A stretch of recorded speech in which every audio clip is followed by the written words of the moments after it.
लेकिन मैंने उत्तर प्रदेश की एक तकरीर में कह दिया था कि होली तक लॉकडाउन में थोड़ी ढील मिल रही है। ये होली जैसी जब देखा जा रहा है कि हमारी हवा ढीली है, पोजीशन खराब है, तो किसी तरीके से हिंदू मुस्लिम कराया जाए और जो हमारे पालतू कुत्ते हैं जो हमारी हड्डियों इशारा कर दे तो यहूदी पिट जाए। अल्लाह के नबी ने कहा कि मेरा कर्ज दो। अल्लाह के नबी ने फरमाया अचानक तुम कर्ज मांगने लगे हो, अभी तो 5 ही दिन हुए हैं, मैंने तो 1 हफ्ते का वादा किया था। उसने कहा ठीक है, मैंने 1 हफ्ते का वादा किया था आपने, अगर मुझे आज ही ज़रूरत पड़ गई है तो मैं क्या करूं, मुझे आज ही चाहिए। अल्लाह के रसूल सल्लल्लाहु अलैहि वसल्लम फरमाते हैं कि आज तो आनन फानन में कर नहीं पाऊंगा, इतनी जल्दी मेरे पास इंतज़ाम कैसे हो सकता है, तुमने तो अचानक मेरे सामने अपने कर्ज के लिए हाथ फैला दिया। उस यहूदी ने गुस्से में कहा अय मोहम्मद सल्लल्लाहु अलैहि वसल्लम, तो हम इसलिए कह रहे हैं कि नाम आ रहा है, उसने तो नहीं कहा अय मोहम्मद आपको आज ही मेरा कर्ज देना होगा। आपने कहा वो तो नहीं है, अभी 2 दिन बाकी है, मैं 2 दिन के अंदर अंदर तुम्हारा कर्ज वापस कर दूंगा इंशाअल्लाह। उसने कहा मुझे आज ही चाहिए, और अगर आप मेरा कर्ज नहीं देते हैं तो मैं इस जगह से तुम्हें जाने नहीं दूंगा, इस जगह से मैं तुम्हें उठने नहीं दूंगा। इमाम बैहक़ी अपनी सुनन के अंदर इस रिवायत को लाते हैं, सुनन बैहक़ी की रिवायत। अल्लाह के नबी कहते हैं फिर तुम्हारी मर्जी, अगर तुम मुझे इस जगह से जाने नहीं देते हो तो मैं इसी जगह बैठ जाता हूँ। अपने सर से अमामा उतारा और उसी जगह पर अल्लाह के नबी बैठ गए, बिछाया और बैठ गए। वो यहूदी भी बैठ गया।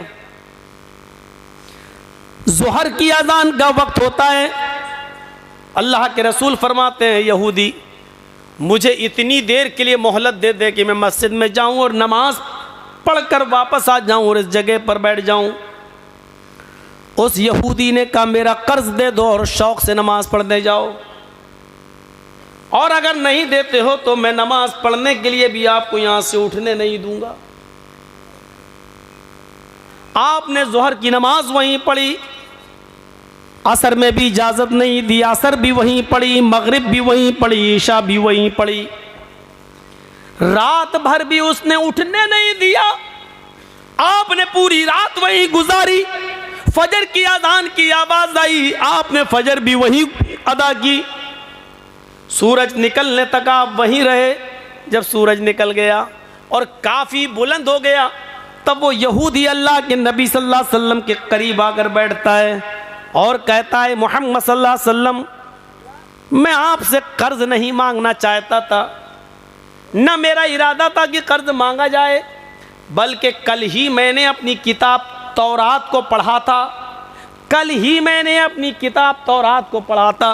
उस तौरात में लिखा था कि आखिरी नबी जो आएगा वो बड़ा हलीम और बुर्दबार होगा, उसको गुस्सा नहीं आएगा, उसको सख्त से सख्त लहजे में भी उससे गुफ्तगू की जाएगी तो वो खंदा पेशानी से सुनेगा, उसकी पेशानी पर पसीना नहीं आएगा, वो बदतमीज़ नहीं होगा, उसके अखलाक बहुत अच्छे होंगे। बस यही सोचकर मैं आपको आजमाना चाहता था, मैं देखना चाहता था कि वक्त से पहले कर्ज मांगूं तो आपको गुस्सा आता है या नहीं आता है, आप अपने सहाबियों से हमें पिटवाते हैं कि नहीं पिटवाते। मैं ये देखना चाह रहा था, मैं ये देखना चाह रहा था। जैसे आजकल देख रहे हैं ना बौखलाहट, समझ गए ना। अब खुल के मत बुलवाओ यार, हालात नाजुक हैं। इशारा आप समझ लीजिए, इतना मैंने बोल दिया जिस पर मेरे ऊपर केस नहीं हो सकता।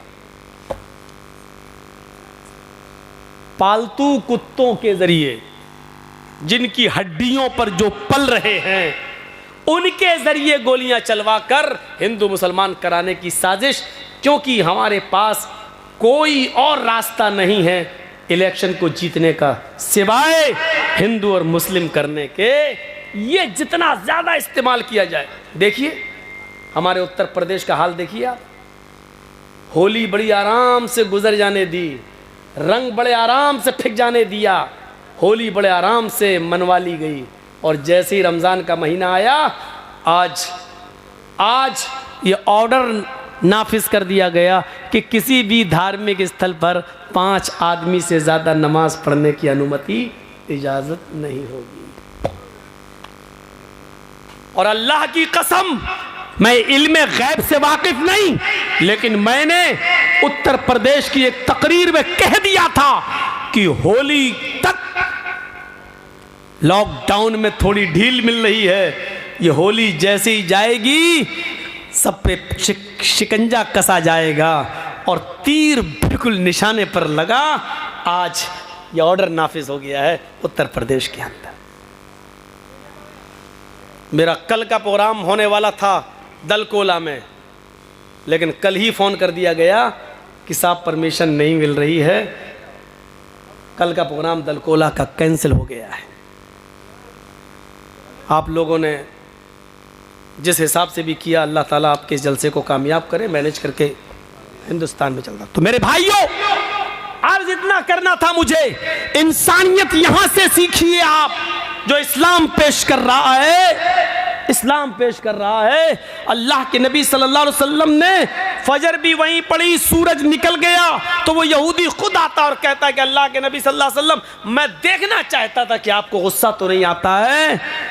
तो अल्लाह के नबी सल्लल्लाहु अलैहि वसल्लम ने पूछा, कैफ़ा वजदता नाती फी किताबिक, अपनी किताब के मुताबिक तुमने मेरी सिफत कैसी पाई, यानी तुमने अपनी किताब तौरात में जो पढ़ा था उसके मुताबिक मुझे कैसा पाया। उसने कहा, मेरी किताब में जैसे लिखा था उससे भी अच्छा, उससे भी आगे बढ़कर, उससे भी बढ़कर आपको मैंने बाखलाक पाया है।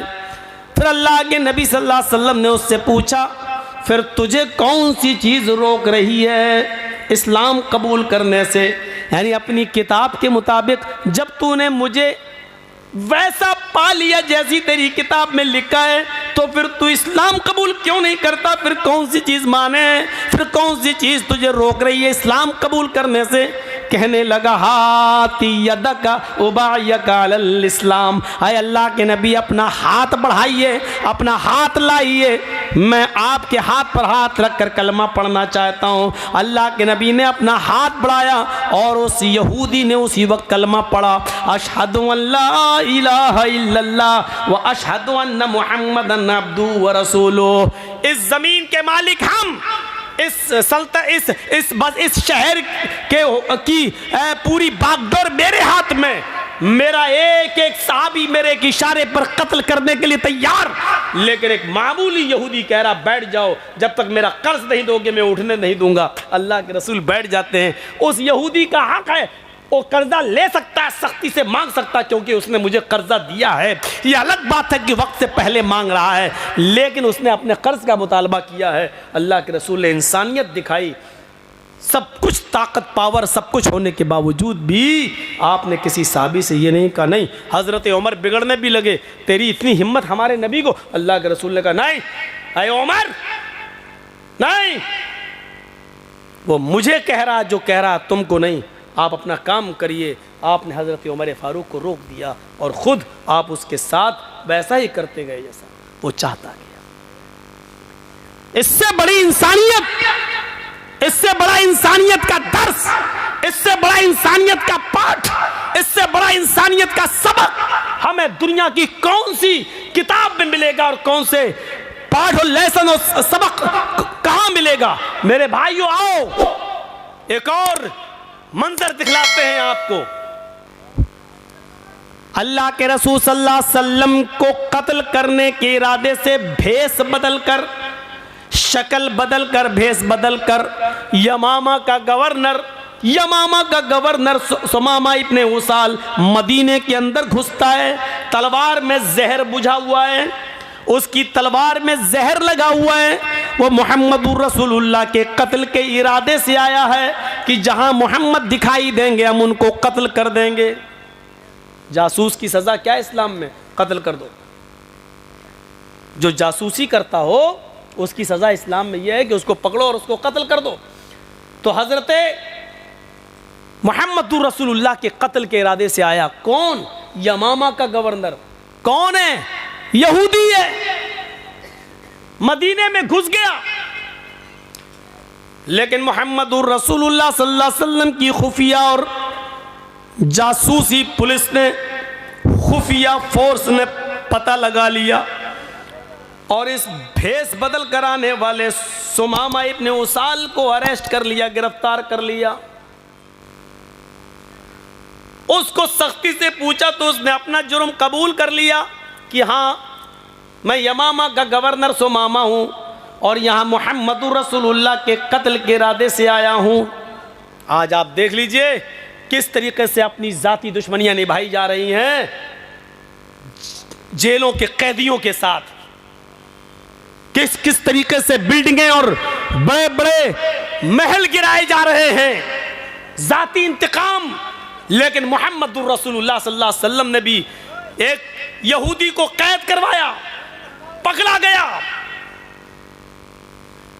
अल्लाह के रसूल को खबर दी जाती है कि सुमामा पकड़ा गया है, आपको कत्ल करने के इरादे से आया है। क्या मैं इसको कत्ल कर दूं? क्योंकि जो आपके कत्ल के इरादे से आया हो, इतना खतरनाक मुजरिम हो, उसकी सजा तो यही है कि उसको कत्ल कर दिया जाए। अल्लाह के नबी सल्लल्लाहु अलैहि वसल्लम ने फरमाया नहीं नहीं, उसको कत्ल न किया जाए। मैं आने वाला हूं मस्जिद के अंदर अभी, तब तक उसको मस्जिद नबवी के एक सुतून से, खंबे से उसको बांध दिया जाए। लकड़ी के सुतून थे, लकड़ी के, जैसे ये आपके यहाँ बल्लियाँ लगी हुई हैं ना, ऐसे ही मस्जिद नबवी के अंदर बल्लियाँ लगी हुई थी, लकड़ियों के सुतून, और उसके ऊपर खजूर के पत्तों की छत थी। लेंटर नहीं था, खजूर के पत्तों की छत। तो जो सबसे मोटा सुतून था, उस सुतून से लेकर ऐसे कमर से लेकर और दोनों हाथ लेकर ऐसे उसको पीछे से बांध दिया गया है सुमामा इब्ने उसाल को। थोड़ी देर के बाद जब अल्लाह के नबी, वही जेल थी, आजकल की तरह जेलें नहीं थी, मस्जिद नबवी में किसको? एक यहूदी कैदी को, वो भी यमामा का गवर्नर, उसको पकड़कर बांध दिया गया। यही जेल खाना था, कैद कर दिया गया और बांध दिया गया। जब नमाज का वक्त हुआ तो अल्लाह के नबी सल्लल्लाहु अलैहि वसल्लम मस्जिद में आए। आपने सुमामा को देखा, सुमामा ने ऐसे मोहम्मद को देखा तो अपना सर झुका लिया। अल्लाह के नबी पूछते हैं, मा शानुका या सुमामा, सुमामा क्या हाल है? बुखारी शरीफ की हदीस के अल्फाज, सुमामा क्या हाल है? सुमामा कहता है कि गिरफ्तार करा के हाल पूछते हो, अरेस्ट करवा के हाल पूछते हो। एक कैदी का क्या हाल हो सकता है जब कैद में रहेगा? अल्लाह के नबी ने पूछा, सुमामा क्या तुम मुझे कत्ल करने की नीयत से आए थे? उसने कहा हाँ। जानते हो इसकी सज़ा क्या है? बहुत अच्छी तरीके से जानता हूँ। इसकी सज़ा यही है कि जो आपको कत्ल करने के इरादे से आया है और पकड़ा गया है तो उसको भी कत्ल कर दिया जाए। आपने कहा, सुमामा अब तुम बताओ कि मैं तुम्हारे साथ क्या सलूक करूं? जुर्म तो तुम्हारा बड़ा है, एक तो भेष बदला, शक्ल बदली, तलवार में जहर लगाया, मेरे कत्ल के इरादे से मदीने में मेरी परमिशन की बगैर एंट्री की, और हिम्मत देखो मुझे कत्ल करने के लिए आए। सजा तो यही है कि तुम पकड़े गए, तुम्हें कत्ल कर दिया जाए। लेकिन फिर भी मैं तुमसे पूछता हूं कि बताओ तुम्हारे साथ क्या सलूक किया जाए? आए सुमामा बताओ तुम्हारे साथ क्या करूं? सुमामा का जवाब सुनो। सुमामा कहता है, इन तक़तुल तक़तुल ज़ादमिन व इन तुनिम मला शाकिर। आए मोहम्मद सल्लल्लाहु अलैहि वसल्लम, आपको इख्तियार है, आप चाहें तो मुझे कत्ल कर सकते हैं। अगर आप कत्ल करेंगे तो आप मुजरिम नहीं होंगे। एक साहिब हक को कत्ल करेंगे, एक मुजरिम को कत्ल करेंगे। जो कत्ल के लायक है उसको कत्ल करेंगे, आपका कोई गुनाह नहीं है। अगर आप मुझे कत्ल करना चाहें तो कत्ल कर सकते हैं। आप हकीकत में मुस्तहिक, जो कत्ल होने का मुस्तहिक है उसी को कत्ल करेंगे। लेकिन आप तो बड़े रहम वाले हैं, रहमत वाले हैं, कृपालु और दयावान हैं, इसलिए वह इन तुनिम अला शाकिर, अगर एहसान करेंगे छोड़ देंगे। मेरे बीवी बच्चे हैं, अगर आप मुझे छोड़ देंगे कुछ ले देकर तो आपका एक एहसान होगा, मैं आपका शुक्रगुजार हूँगा, मैं आपका शुक्र को अदा करूँगा। अल्लाह के नबी ने कहा, छोड़ दिया, उस दिन कुछ नहीं कहा, ठीक है। दूसरे दिन फिर आप आए, फिर वही पूछा, सुमामा क्या करूं तुम्हारे साथ? सुमामा का फिर वही जवाब, कत्ल करना चाहें तो कत्ल कर दें, छोड़ना चाहें तो छोड़ दें। कत्ल करेंगे तो आप मुजरिम नहीं होंगे, छोड़ देंगे तो आपका एहसान होगा मेरी। दूसरे दिन भी आपने कुछ नहीं किया। सुमामा को खाना खिलाया, हाँ, पानी पिलाया, कोई तकलीफ तो नहीं होने दी? नहीं अल्लाह के रसूल, मैं सुमामा को सिर्फ बांधे हूं, बस खाने के वक्त छोड़ देता हूं, फिर बांध देता हूं। क़ज़ाए हाजत, पेशाब पैखाने के लिए जाता है तो उस वक्त कुछ लोग उसके इर्द गिर्द रहते हैं, चारों तरफ से घेरा लगा लेते हैं और फिर उसको पकड़ के फिर यहाँ बांध देते हैं। कोई कमी नहीं होने दी जा रही है। हम लोग भूखे रहते हैं लेकिन सुमामा को खाना खिलाते हैं। आपने कहा ठीक। तीसरे दिन फिर सुमामा से पूछा, सुमामा बोलो तुम्हारे साथ क्या करूं, क्या हाल है? कहा जिस हाल में हूं उसी हाल में, क्या करूं? कहा अल्लाह के नबी क्या बार बार पूछते हैं क्या करूं? कल भी पूछा, परसों भी पूछा, आज भी पूछ रहे क्या करूं? मेरा वही जवाब है, आप अगर कत्ल करते हैं तो एक मुस्तहिक को कत्ल कर रहे हैं। इन तक्तुल ज़ादमिन, कत्ल करना चाहें तो कर दीजिए। एक खून वाले को का खून कर रहे हैं। एक ऐसे इंसान को आप मारेंगे जो वाकई मरने के लायक है, मरने का हक है, उसका मरने का हक रखता है वो, और अगर छोड़ देंगे तो आपका एक एहसान होगा। आपने कहा सुमामा 3 दिन से मैं तुम्हें कैद किए हुए हूँ, खाने पीने में कोई तकलीफ नहीं होने दी। उसने कहा बिल्कुल। आए सुमामा मैं तुम्हें छोड़ना भी चाहता हूँ और मैंने ये नियत कर ली है कि मैं तुम्हें छोड़ दूँ, तुम्हारे भी बीवी बच्चे हैं, लेकिन आए सुमामा मेरी एक शर्त है। कहा बताओ ऐ मोहम्मद, कुछ माल चाहिए, दौलत चाहिए, सोना चांदी चाहिए, मैं यमामा का गवर्नर हूँ, एक हुक्म दूंगा भी फौरन चला आएगा।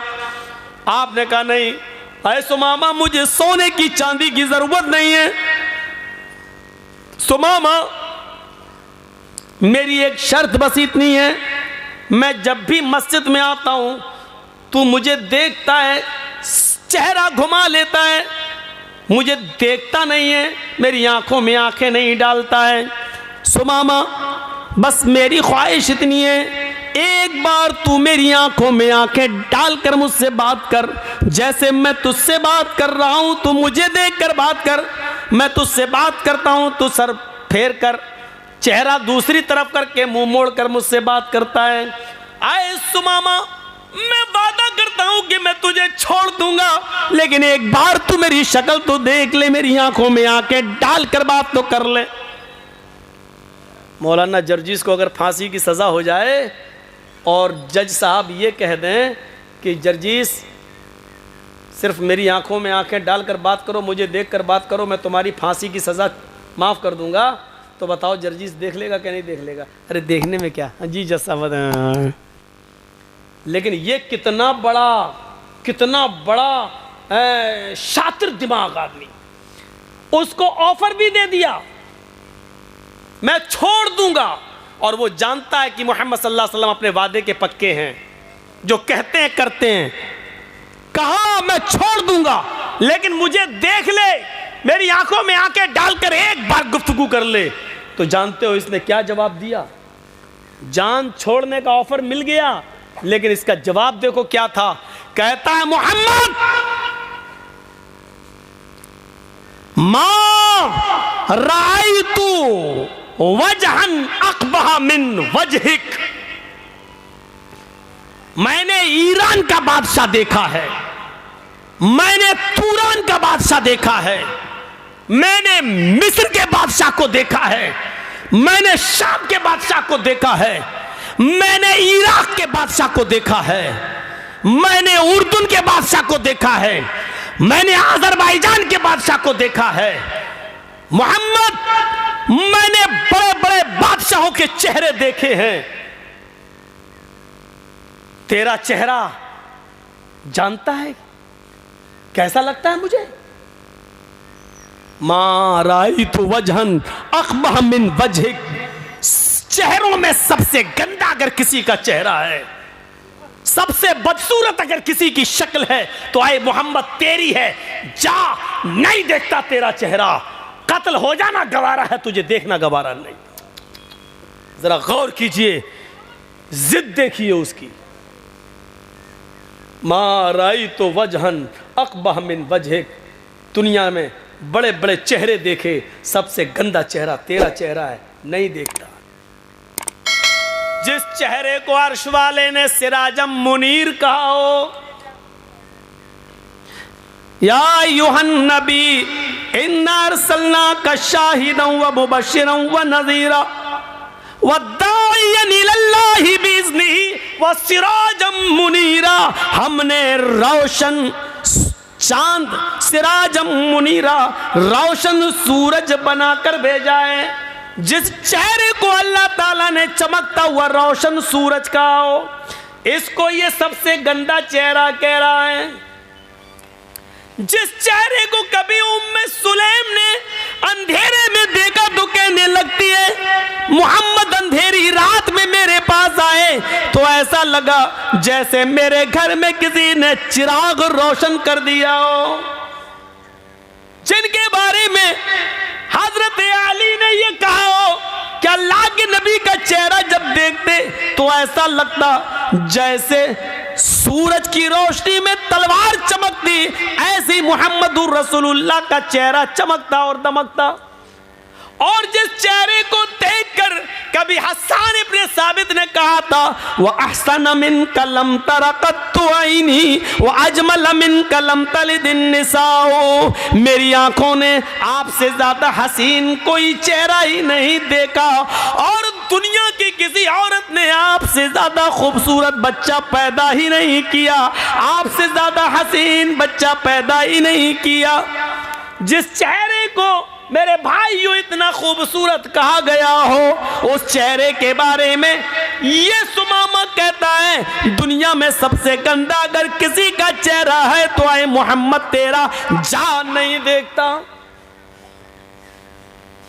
हजरत उमर फारूक की हाथ तलवार पे मचलने लगती है। नबी अकरम के चेहरे की तरफ देखते हैं, अल्लाह के नबी ने चेहरे उमर फारूक के हाथ को देखा, वो तलवार की मियान पे मचल रहा है। इधर देखा, फरमाया उमर तलवार निकालने में जल्दी न किया करो, उमर तलवार निकालने में जल्दी न किया करो। अल्लामा एहसान इलाही ज़हीर नबी अकरम सल्लल्लाहु अलैहि वसल्लम की ज़बान से निकले हुए इन जुमलों के बाद कहा करते थे कि अल्लाह के नबी ने कहा था उमर जल्दी न किया करो, क्योंकि जब तुम मियान से तलवार निकालते हो तो तुम्हारी तलवारों की चमक देखकर आसमान भी पसीना छोड़ देता है, तुम्हारी नंगी तलवार देखकर आसमान की पेशानी पर भी पसीना आ जाता है, तुम्हारी तलवार की चमक देखकर आसमान भी डर जाता है, वो भी पसीना पसीना हो जाता है। उमर तुम तलवार निकालने में बहुत जल्दी करते हो, तलवार निकालने में जल्दी ना किया करो। हजरत उमर फारूक ने कहा अल्लाह के रसूल वो आपके चेहरे को सबसे गंदा चेहरा कहता है, सिर्फ आपका इशारा हो इसकी गर्दन अभी यही तड़प रही होगी, इसके जिस्म से अलग कर देता हूं। फरमाया नहीं नहीं, आए उमर गवर्नर है यमामा का, ऊंची पोस्ट पर है और जो ऊंची पोस्ट पर होता है उसकी अकड़ कुछ ज्यादा ही होती है, उसको कुछ तकब्बुर होता है, इसको भी अपनी गवर्नरी पर तकब्बुर है, जाने दो। आए सुमामा ठीक है मेरी शक्ल नहीं देखता मत देख, मेरा चेहरा नहीं देखता मत देख, अच्छा जा जरा मेरे कुछ सहाबियों के साथ इस मदीना को देख ले, इस बस्ती को देख ले, एक चक्कर लगा ले, देख यहाँ कैसा अमन बरस रहा है, कैसी शांति बरस रही है, कितना अमन का माहौल है, जरा जा और मेरी इस मदीने की बस्ती को देख ले। सुमामा पीछे सर करके कहता है मोहम्मद न तुझे देखता हूं न तेरी बस्ती।